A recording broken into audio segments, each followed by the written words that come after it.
اعوذ باللہ من الشیطان الرجیم بسم اللہ الرحمن الرحیم مثل الذین ينفقون اموالهم فی سبیل اللہ، مثال ان لوگوں کی ينفقون اموالهم جو اپنے اموال خرچ کرتے ہیں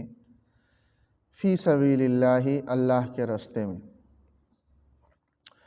سورہ بقرہ کے آخری 5 رکوع رہ گئے ہیں۔ ان 5 رکوعات میں سے جو سب سے آخری رکوع ہیں اس میں تو اللہ تعالیٰ نے احکامات باری تعالیٰ کو اجمالاً ذکر کیا ہے، للہ ما فی السماوات و ما فی الارض۔ اس سے پہلے جو 4 رکوع ہیں ان 4 رکوع میں اللہ تعالیٰ نے اسلامی معیشت کا نقطۂ نظر پیش کیا ہے، اسلامک فائنانس کا نقطۂ نظر اللہ تبارک و تعالیٰ نے پیش کیا ہے کہ ایک اسلامی معاشرے میں جہاں اسلامی معیشت ہوگی، اس اسلامی معیشت کے اصول اور ضوابط کیا ہوں گے۔ ان اصول اور ضوابط کو ان 4 رکوعات میں اللہ تعالیٰ نے بیان کیا ہے،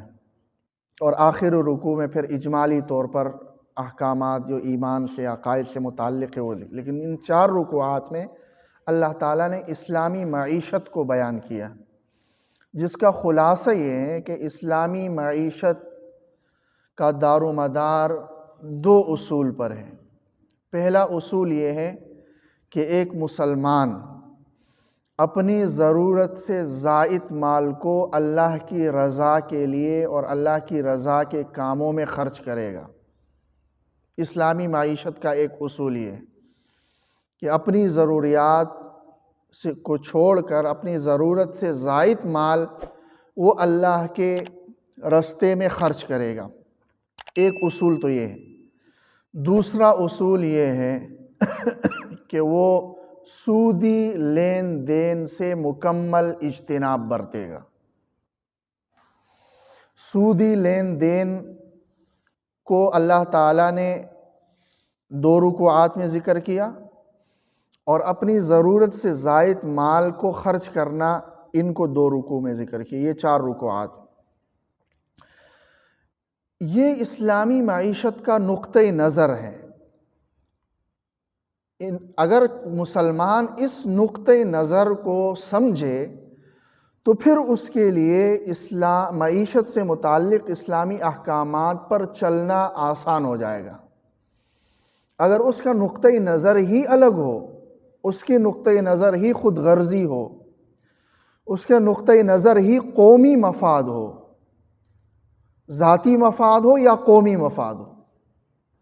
تو پھر اس کے لیے اسلامی نظام معیشت پر چلنا بہت مشکل ہے۔ اور یہی ایک بہت بڑا مسئلہ ہے ہمارے مسلمانوں کا،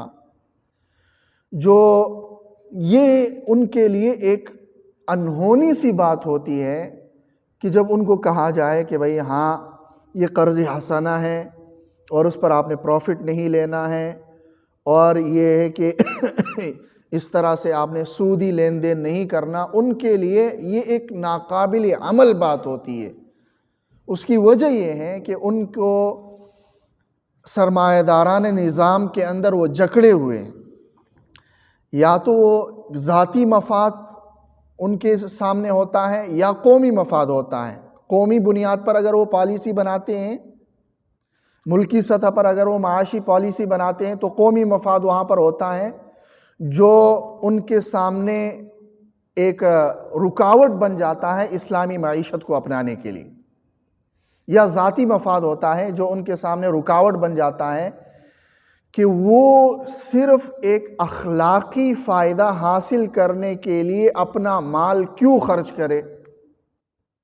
یہاں پر مال خرچ کرنے کے جو اللہ تبارک و تعالیٰ نے منفی یا نیگیٹو پوائنٹس ذکر کیے ہیں کہ ریاکاری ہوگی، یا یہ ہے کہ لوگوں کے سامنے یا احسان جتلانا ہے، ریاکاری ہے، تو ان چیزوں کو شریعت نے کہا کہ اگر ریاکاری کی بنیاد پر تم خرچ کر رہے ہو، یا خرچ کرنے کے بعد تم احسان جتلا رہے ہو، یا جس پر تم نے خرچ کیا ہے اس کو تم ایذا اور تکلیف پہنچا رہے ہو اس کو کم تر سمجھ کر، یا تو آپ کے خرچ کرنے کی کوئی حیثیت ہی نہیں ہوگی، اس کا آپ کو کوئی فائدہ ہی نہیں ہوگا۔ اب انسان ہے، وہ خرچ کر رہا ہے، دکھلاوے کے لیے کر رہا ہے۔ زلزلہ زدگان کو بھی اگر دے رہا ہے قومی طور پر بھی، تو وہ اس بنیاد پر دے رہا ہے کہ کل کو وہ بھی مجھے ہماری مدد کریں گے اگر ہمیں کوئی نقصان پہنچ رہا ہے۔ اگر وہ کسی کہیں پر نل بھی لگا رہا ہے تو وہاں پر تختی لگا رہا ہے، نام و نمود ہے اس نام و نمود، اگر کہا جائے کہ بھئی نام و نمود نہیں کرنا تو وہ خرچ ہی نہیں کرے گا۔ اس کو اخلاقی فائدہ نظر ہی نہیں آ رہا کہ میرا یہ خرچ کرنے کا اللہ تبارک و تعالی مجھے اس کا بدلہ دے گا۔ مسجد میں بھی اگر وہ لگا رہا ہے تو نام و نمود کے لیے لگا رہا ہے۔ کئی لوگ ہیں ان کے سامنے جب تذکرہ کیا جاتا ہے، ہمارے علاقے کے ہی لوگ ہیں، ہمارے گاؤں کی مسجد کی حالت ابتر ہے، وہ اچھے خاصے ان صاحب استطاعت ہے، شہروں میں رہتے ہیں، ان کے سامنے جب تذکرہ کہا جاتا ہے تو وہ کہتے ہیں کہ یار وہ علاقے میں نا فلاں بندے کی مسجد میں اثر و رسوخ ہے، جب تک اس کا اثر و رسوخ ہو میں تو نہیں لگاؤں گا اس مسجد۔ بھائی یہی تو ہوا کہ ہاں اللہ کی رضا کے لیے تو خرچ کرنا نہیں ہوا، اور اس کا کوئی فائدہ نہیں ہے، کوئی ایک ذرے کا۔ اس کی مثال بھی اللہ تعالیٰ نے ان ساری آیات میں دے دی کہ جو دکھلاوے کے لیے کر رہا ہے، ذاتی مفاد کے لیے کر رہا ہے، یا یہ کہ احسان جتلانے کے لیے کر رہا ہے، کسی کو کچھ دیا نہیں اور اس پر احسان جتلا کر اس کے عزت نفس کو تار تار کر دیا، کوئی کام کیا نہیں اور احسان جتلا کر کہ میں نے تو تم لوگوں کے لیے یہ کیا ہے، میں نے تو تم لوگوں کے لیے یہ کیا ہے، اس کام کا ثواب تہس نہس کر دیا۔ اس کو اللہ نے پھر مثال سے ان آیات میں سمجھایا بھی ہے کہ ایسا صدقہ کرنے والے کی مثال ایسی ہے جیسا کہ کسی نے ایک دانہ کسی ایسی مٹی میں ڈال دیا جس مٹی کی صرف ایک تہ ہی کسی پتھر کے اوپر جمی ہوئی ہے، جس کی نیچے کوئی بنیاد نہیں ہے، کوئی بیس نہیں ہے، نیچے پتھر ہے، چٹان ہے، اوپر مٹی کی ایک تہ ہے، وہاں پر آپ نے دانہ ڈال دیا، اوپر سے بارش آ گئی تو بارش تو عموماً اس دانے کو فائدہ پہنچاتی ہے، لیکن کیا ہے وہ جگہ ہی غلط ہے۔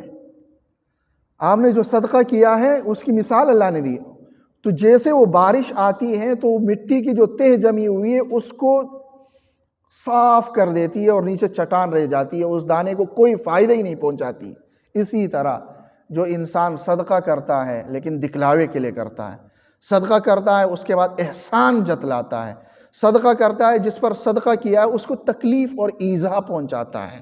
اس کے صدقے کی مثال بھی ایسی ہی اس دانے کی طرح ہے، اس کو کچھ فائدہ اس صدقے کا نہیں ملے گا، کوئی ثواب نہیں ملے گا۔ اب اگر مسلمان کا نقطۂ نظر یہ ہوگا تو وہ اللہ کے لیے خرچ کرے گا، احسان نہیں جتلائے گا، جس پر خرچ کیا ہے اس کو نقصان نہیں پہنچائے گا، کیونکہ اللہ نے ان آیات میں یہ بھی ذکر کیا ہے کہ خرچ تم اپنے فائدے کے لیے کر رہے ہو، مجھے کوئی فائدہ نہیں ہے۔ اللہ غنی حلیم، میں تو غنی ہوں، مستغنی ہوں، مجھے تو کوئی فائدہ نہیں ہے۔ تو اگر کوئی خرچ کر رہا ہے اور اس کے ذہن میں یہ ہے کہ اس کا فائدہ صرف مجھے ہے، تو پھر وہ نہ احسان جتلائے گا، نہ جس پر خرچ کیا اس کو تکلیف دے گا، اور نہ ہی دکھلاوا کرے گا۔ لیکن اگر نقطۂ نظر بدل گیا، اس کی ذہنیت بدل گئی، اس کی ذہنیت اس بات پر ہے کہ میں جو کچھ بھی کروں گا اس کا مجھے فائدہ ہونا چاہیے، یا قومی مفاد ہونا چاہیے یا ذاتی فائدہ ہونا چاہیے، میرا نام و نمود ہونا چاہیے، اس کے بدلے میں مجھے کوئی گفٹ ملنا چاہیے، میں فلاں کو گفٹ دوں گا اس کے بدلے میں مجھے گفٹ ملنا چاہیے، وہ میرا احترام کرے گا، جس پر میں خرچ کروں گا اس کو میرا احترام کرنا چاہیے، احسان جتلائے، نہ کرے تو احسان جتلائے اس پر، اس کو یا ایذا اور تکلیف دے، اس کے عزت نفس کو تار تار کر لیں۔ جب یہ ذہنیت ہوگی تو پھر اس معاشرے کے اندر اسلامی فائنانس پر چلنا، اسلامی معیشت پر چلنا مشکل ہی نہیں بلکہ ناممکن ہو جائے گا۔ وہاں ایک بندے کو سمجھانا مشکل ہو جائے گا کہ بھائی اس قرضہ دے کر اس پر پرافٹ نہ لینے کا آپ کو فائدہ یہی ہے کہ آپ کو ثواب ملے گا. یہ بات اس مسلمان کو سمجھانا ناممکن ہو جائے گا، اور وہ کہے گا کہ میں کیسے اپنا مال کسی کو صرف اس بنیاد پر دے دوں کہ مجھے ثواب ملے گا، اس بنیاد پر میں کیسے دے دوں، اس کا کوئی فائدہ مجھے نہیں ہوگا، یہ کیسے دے دوں. بہرحال اگر اسلامی معاشرے کے اندر معاشی طور پر اسلامی معاشرے کو متوازن بنانا ہے اور ان جھنجٹوں سے اگر معیشت کو بچانا ہے اور اسلامی معیشت کے اصل فوائد اور ثمرات حاصل کرنے ہیں، تو سب سے پہلے اس ذہنیت پر کام کرنا ہوگا، ذہن سازی کرنی ہوگی اسلامی معاشرے کی، اسلامی معاشرے کے افراد کی ذہن سازی کرنی ہوگی. تب جا کر پھر اس اسلامی معیشت پر عمل پیرا ہونا ممکن ہوگا. وگرنہ اگر بنیاد کو ہم نہیں پکڑیں گے، جو اصل بات ہے اس کو اگر ہم نہیں پکڑیں گے، تو اس کے بعد ہم چاہیں جتنی بھی باتیں کر لیں، پھر اسلامی معیشت پر چلنا اور اس کو اپنانا یا ناممکن ہو جائے گا. اللہ تعالیٰ عمل کی توفیق نصیب فرمائے.